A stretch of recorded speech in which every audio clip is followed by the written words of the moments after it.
एक शांत और सुंदर गांव था जहां एक उजली सी बड़ी सी गाय रहती थी। उसका रंग दूध सा सफेद था, जैसे किसी देवता की कृपा हो। गांव के लोग उसे बहुत मानते थे क्योंकि वह रोज ढेर सारा दूध देती थी।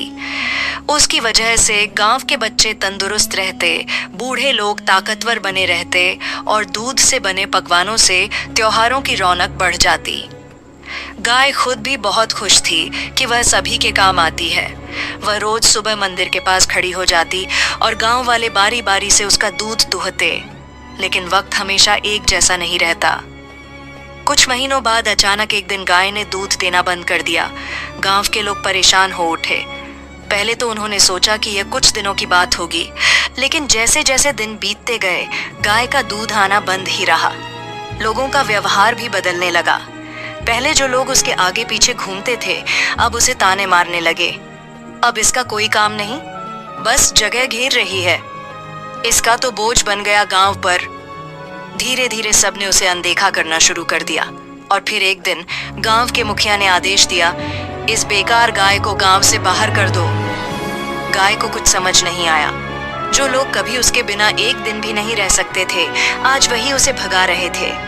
आंखों में आंसू लिए वह गांव छोड़ जंगल की ओर चल पड़ी। जंगल की हरियाली देखकर गाय थोड़ी देर को रुकी, लेकिन मन में भारी उदासी थी। चलते चलते उसे एक तालाब के पास एक हरा भरा मेंढक मिला। मेंढक ने गाय को देखा और बोला, तुम इतनी उदास क्यों हो बहन? गाय ने रोते हुए अपनी सारी कहानी सुना दी। मेंढक चुपचाप सुनता रहा और फिर बोला, दुनिया का यही दस्तूर है, जब तक तुम कुछ दे सकती हो तब तक सब तुम्हारे हैं। जैसे ही तुम रुको सब मुंह मोड़ लेते हैं। लेकिन इस जंगल में कोई तुमसे कुछ नहीं मांगेगा। यहां तुम अपने लिए जी सकती हो। गाय को मेंढक की बातों से थोड़ी राहत मिली और वह मुस्कुराई। फिर दोनों ने एक दूसरे को विदा कहा और अपने अपने रास्ते चल पड़े। गाय आगे बढ़ती रही। कुछ ही दूरी पर उसे एक फलदार पेड़ दिखा। वह खुशी खुशी पेड़ के नीचे गई और वहां से फल तोड़कर खाने लगी।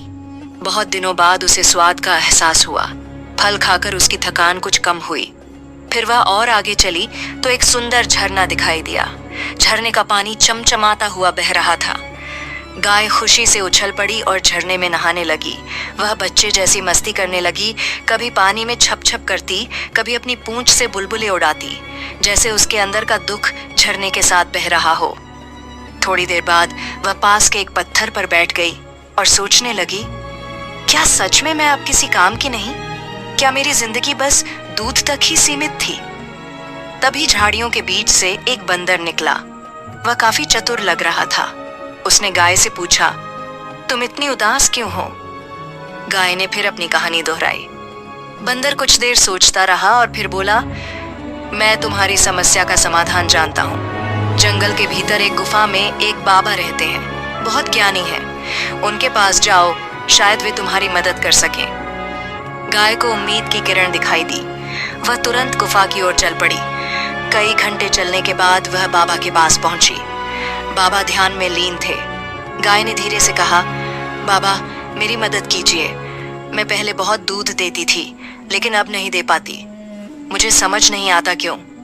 बाबा ने आंखें खोली और मुस्कुराकर बोले, बेटी, जब दिल दुखी होता है तो शरीर भी जवाब देने लगता है। तुम अपने दिल को बोझ से मुक्त करो, अपने लिए जियो। जब तुम खुश रहोगी तब तुम्हारा शरीर भी अपना काम करने लगेगा। फिर उन्होंने कुछ औषधियां दी और कहा, इन जड़ी बूटियों को घास में मिलाकर खाओ और झरने में नित्य स्नान करो। लेकिन सबसे जरूरी बात, खुद से प्यार करो और उस दुख को छोड़ दो जो इंसानों ने तुम्हें दिया। गाय ने बाबा की बात मानी। उसने रोज नहाना शुरू किया, औषधियां खाईं और खुद से बात करने लगी।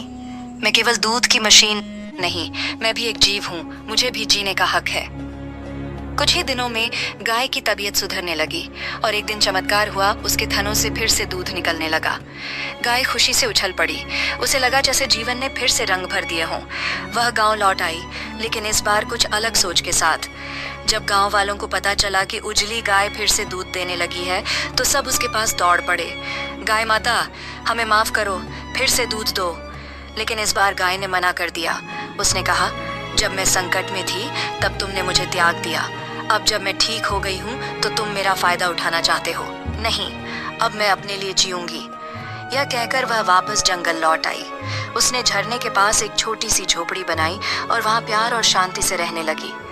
कभी कभी कोई जानवर उससे मिलने आता, कोई फल लाता, कोई फूल, और गाय सबको प्यार से मिलती, लेकिन इस बार बिना किसी स्वार्थ के।